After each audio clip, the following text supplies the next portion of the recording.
जी बिल्कुल। तो जो हमारे गांव का माहौल है वो इस बार कुछ हटके करने वाला है। राय यादव जी है, लोगों से अच्छे मिलनसार हैं, उनमें कोई किसी प्रकार का भेदभाव नहीं है। सबसे हॉट सीट, चर्चित सीट ये रही है हमीरपुर लोकसभा सीट। और इस बार का क्या माहौल है? एक तरफ आपके बीजेपी से अनुराग ठाकुर जी केंद्र में बड़े मंत्री, बड़े पदों पर रहे, दूसरी तरफ यहाँ पर एक बार के विधायक हैं, धाकड़ नेता है हिमाचल प्रदेश में सतपाल रायजादा जी। क्या माहौल लग रहा है? जनता क्या सोच रही है इस बार? जनता मैडम क्या सोचेगी, जो ठीक है अनुराग ठाकुर चेहरा है, बोल रहे कि बड़ा चेहरा है, वो सिर्फ अब जो चेहरा ना अपने घर के लिए हो रहेगा, वो आम लोगों के लिए रहेगा। तकरीबन 3 साल से ऊपर मेरे को प्रधान बने हो गए, तो उसमें 2-3 बातें तो देखो साफ है कि जो हमारे को पैसा आता है, मान लो अलग अलग फंड से पैसा आता है, कोई विधायक निधि से आता है, कोई डीसी फंड वगैरह से आता है, कोई एमपी लेट से पैसा आता है। मेरे गांव में तो 3 साल से कोई एमपी लेट से पैसा आया नहीं है। बाकी चुपके से कहीं इधर उधर बांट गए हो तो हम बता नहीं सकते हैं, ठीक है। अब बड़ा चेहरा तो अब तब माने कि हमारे देला में उन्होंने बड़े बड़े कार्य किए हैं, जहाँ हमारे उन्ना में बड़े बड़े कार्य किए हैं।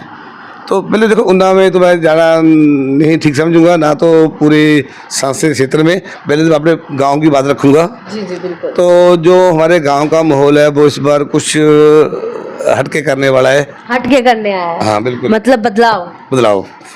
जो सतपाल रायजादा जी हैं, एक बार के विधायक हैं और अनुभवी व्यक्ति हैं, राजनीति में काफ़ी बड़ा उनका अनुभव रहा है।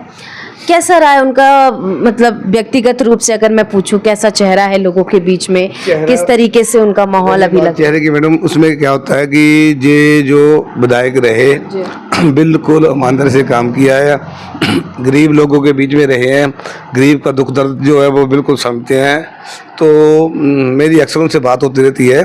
जब वो विधायक थे तो जो भी उनकी सैलरी आती थी, उन्होंने अपनी सैलरी का 1 रुपया तक भी अपने घर को लेके नहीं गए वो। तो जो ये भी नहीं कि आम जनता में बांटा, आम जनता में भी फोटो को उन्होंने बिल्कुल जो गरीब परिवार थे, बिल्कुल जिनकी आय नामात्र थी, मान लो कि औरत विधवा हो गई, उसके बच्चे 3 साल 4 साल 5 साल के है, वो उनको छोड़ के कमाने नहीं जा सकती, उसका आय का कोई साधन नहीं है। तो उसने क्या किया, उन परिवारों की एक लिस्ट बनाई। लिस्ट में कोई 50 70 80 जो परिवार आते थे, तो उन्होंने वो अपने अकाउंट से अटैच कर लिए। जैसे उसकी सैलरी डलनी तो वो उनके खाते में 2-2 हज़ार रुपया, 1500 रुपया, जिसको जिसकी जितनी जरूरत थी उनके खातों में अपने आप चले जाना। और उन्होंने आज तक कभी ये जिक्र नहीं किया कि मैं अपनी सैलरी इन परिवारों को देता हूँ, और कभी आज तक उन्होंने फोटो तक नहीं करवाई। तो कहीं ना कहीं एक जमीन से जुड़ा हुआ नेता, तो उनके पक्ष में लोग अभी ज्यादा फिलहाल माहौल लग रहा है। बिल्कुल। तो बदलाव इस बार करेगा हमीरपुर? बिल्कुल करेगा जी, आपके सामने जो परिणाम आपके सामने। बड़ा क्षेत्र है सर, 4-5 डिस्ट्रिक्ट लगती है, 17 विधानसभा है और वक्त कम है। वैसे तो उन्ना की वोट तो हमीरपुर से ज्यादा है, ठीक है ना। हमीरपुर से नंबर 1 पे वोट उन्ना की, उसके बाद हमीरपुर, तीसरे नंबर पे बिलासपुर की है, ठीक है जी। तो बाकी ठीक है, जो हमारे राय यादव जी है, लोगों से अच्छे मिलनसार हैं, उनमें कोई किसी प्रकार का भेदभाव नहीं है। आज भी जो कांग्रेस की सरकार है उसमें कोई बीजेपी का कार्यकर्ता उनके पास चला जाए ना कि भाई साहब हमारे जो कार्य है वो एकदम से कर देते हैं।